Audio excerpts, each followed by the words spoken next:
There's this popular myth in the spiritual world that once you're chosen, everything becomes easier. That being called by the divine somehow exempts you from confusion, error, or darkness. But the reality couldn't be further from the truth. Being chosen is not a reward, it's a responsibility. And for many of us, it's a dangerous one, because the brighter the light you carry, the more seductive the shadows become. And the tragedy is this: many chosen ones fall, not because they're evil, but because they're unaware of the traps, blind to the hidden snares, too trusting in their own purity to see where they're bleeding out their power. So today we're going deep. I'm going to show you the 7 fatal mistakes that chosen ones fall into without even realizing it. Because the truth is, if you don't know these, you might already be falling. Let's start at the beginning. The first mistake is mistaking awakening for arrival. The moment we hear the call, the moment we feel the energy shift, the moment we're cracked open by pain or revelation or divine synchronicity, there's this rush. This high, like we've finally figured it out, like we've made it.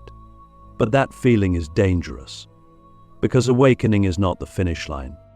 It's the starting point.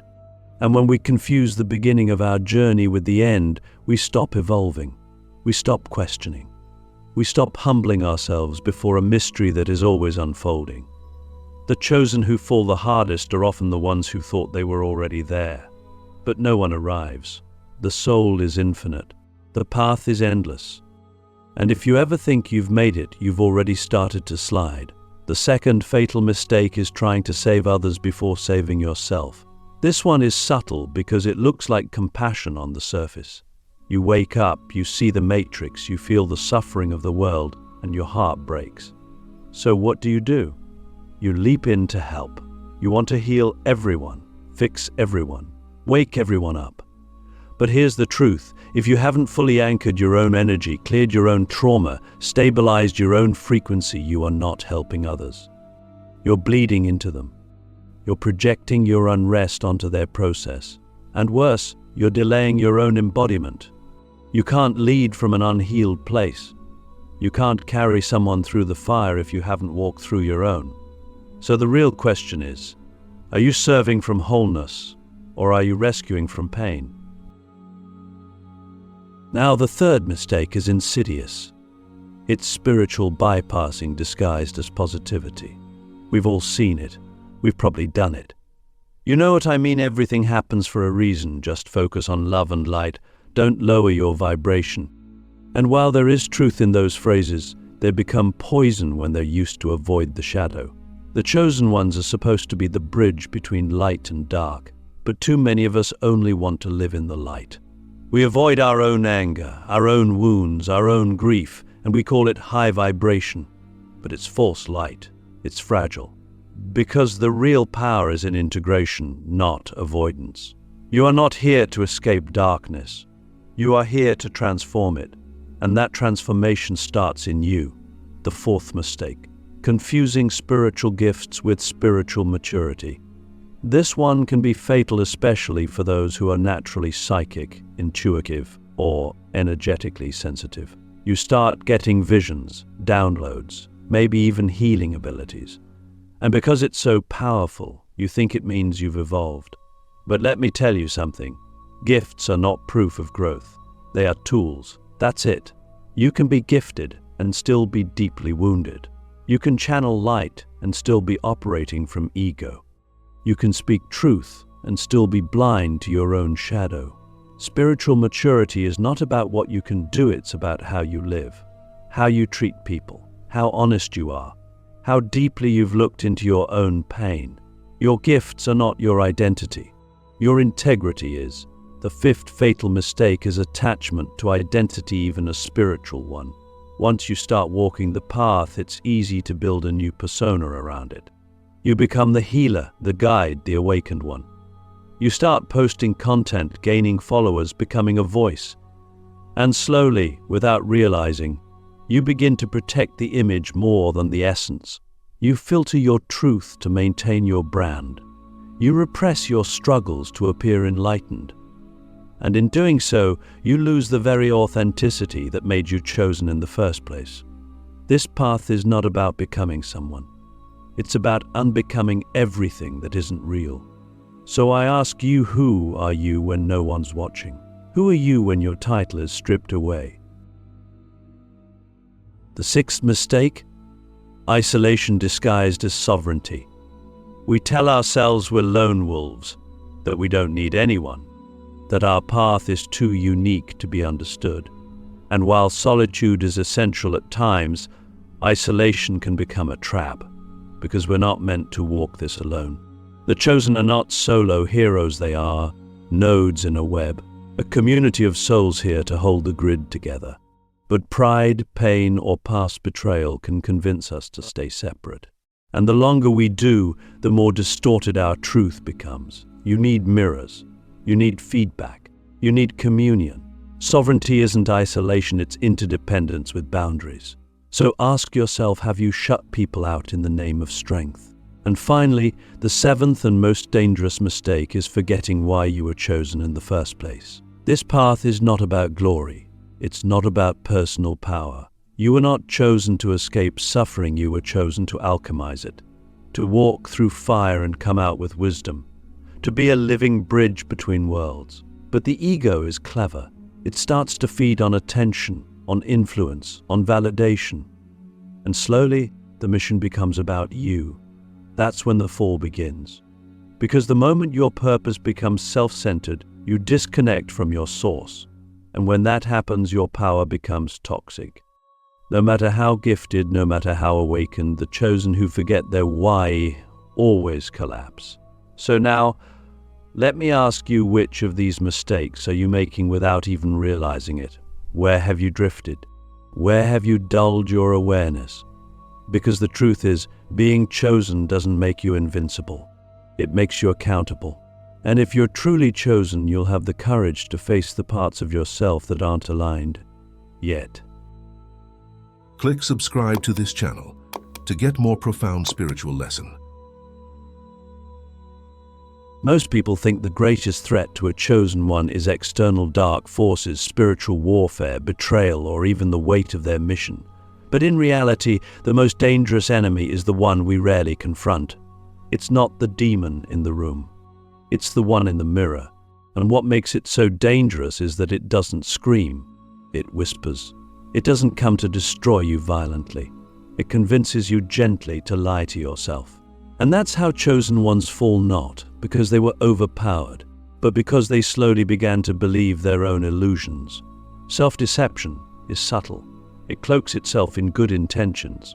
It wears the mask of "I'm fine, I know what I'm doing," or worse, "this is what spirit told me," when deep down we haven't sat in truth long enough to know if it's spirit or ego speaking. It's not that we intentionally lie to ourselves. It's that we become so attached to our version of truth that we stop checking if it's still alive. We stop testing it against our lived experience. We stop asking the hard questions. And that's when the mirror becomes fogged, when we stop seeing ourselves clearly, and instead we see a version of us we want to be true. The chosen ones are especially vulnerable to this. Why? Because we're used to carrying weight. We're used to being strong. We've been through so much that the idea of being wrong, broken, or out of alignment feels like betrayal to our purpose. So we build layers of spiritual language to protect ourselves from the rawness of real reflection. We start using words like divine timing or soul contracts or downloads to avoid facing the fact that we might be off path. But the mirror doesn't lie. It just waits. And eventually, it will show us what we refuse to see. The danger of not facing the mirror is that it delays our evolution. Every time we deny our true emotions, every time we pretend we're healed when we're still bleeding, every time we perform wisdom instead of embodying it, we create distance between who we are and who we're becoming. And the longer that gap grows, the more fragmented we feel. The soul knows when we're not being honest. The body knows. Our energy becomes inconsistent. Our gifts become distorted. Our intuition becomes cloudy. And we wonder why we're blocked, when in truth we've just stopped telling ourselves the truth. So how do we break the spell of self-deception? It starts with radical self-inquiry. Not the kind that seeks to fix, but the kind that seeks to see. You sit with yourself not to immediately correct your flaws, but to witness them. To ask, where am I lying to myself right now? What am I refusing to feel? What truth am I afraid will crumble my current identity if I fully face it? These are not easy questions. They burn, but they also liberate, because whatever you're willing to face, you're able to transform. And here's the paradox. The more honest you are about your unconscious patterns, the more powerful you become. Not because you become perfect, but because you become real. And realness is magnetic. Realness is unbreakable. Realness is the frequency of spirit. When you stop pretending, you become a vessel again. You become open. The divine can move through you without distortion, because you're not filtering it through the performance of being enlightened. You're just being, and that's where the real magic lives. I've seen too many chosen ones crumble under the weight of their own edited image. They began as humble seekers, but over time, they created a version of themselves they were too afraid to outgrow. So they stayed stuck in a loop of spiritual performance, saying the right things, doing the right rituals, posting the right content, but inside, they were disconnected, hollow, numb. And eventually, the dissonance becomes unbearable, because deep down, the soul knows when it's out of alignment. It knows when we're out of integrity. And it will shake everything: relationships, careers, health, until we come back to truth. So I ask you now, when was the last time you looked in the mirror without flinching? When was the last time you told yourself the truth, even if it hurt? Because that moment, that gut punch realization where you admit, I'm not okay, or I don't know anymore, or I've been pretending, that's not weakness, that's power. That's the moment the real journey begins again. That's when the next level opens. That's when the divine leans in and says, finally, now we can work with this. We must understand that being chosen doesn't mean being flawless. It means being faithful to growth, to truth, to inner alignment. And that requires constant self-honesty, constant recalibration, constant willingness to say, I was wrong. I need to shift. I need to listen deeper. Because the moment we stop listening to ourselves, we stop hearing spirit. And when that happens, we may still look the part, but we've already fallen. So if you're feeling lost, if you're sensing a gap between your outer path and your inner truth, don't shame yourself. Don't run. Just return. Strip it all back. Sit with your raw, unfiltered self and ask the mirror to show you what's real, because the mirror never lies. And the truth it reflects might just be the key that unlocks your next awakening. There's a moment in every chosen one's journey when the storm finally passes. The chaos clears, the wounds begin to close, the path becomes a little more visible. We find a rhythm, we begin to heal. We start to build a life that feels aligned, peaceful, maybe even powerful. And in that stillness, in that sense of finally, we make the quietest and most dangerous mistake of all: we get comfortable.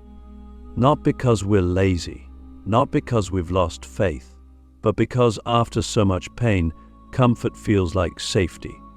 It feels like reward. It feels like the destination we fought so hard to reach. But what we forget is that comfort, when left unexamined, silently becomes a cage. And for the chosen, that cage is fatal. Comfort is seductive. It calms the nervous system. It tells us we've earned the right to rest, and in many ways we have. But there's a subtle shift that happens when comfort crosses the line from rest to resistance. We stop stretching. We stop listening as deeply. We stop risking. Our spiritual practices become predictable. Our insights become recycled. Our purpose becomes diluted. And worst of all, we tell ourselves we're still on the path, when in truth we're circling the same mountain. Because the human mind craves security, but the soul craves expansion. And the moment you choose comfort over growth, you start betraying your soul without even realizing it. You see, the chosen ones weren't born for normalcy. We weren't sent here to blend into the system, even if that system looks spiritual on the outside. We were born to disrupt, to evolve, to push boundaries not just out there, but in here. That means we're constantly being asked to leave what feels safe. Not because it's bad, but because it's done. The mission doesn't stop because you've built a beautiful life. If anything, the stakes get higher. Because now you have something to lose. And that's when the ego creeps in, whispering, don't shake things up. Don't go deeper. Don't question what's working. But that's when you must question it. So let me ask you, what parts of your life feel peaceful, but are actually stagnating your evolution? Where have you chosen routines over revelations? Where have you accepted comfort instead of calling? These questions are uncomfortable, but they are necessary.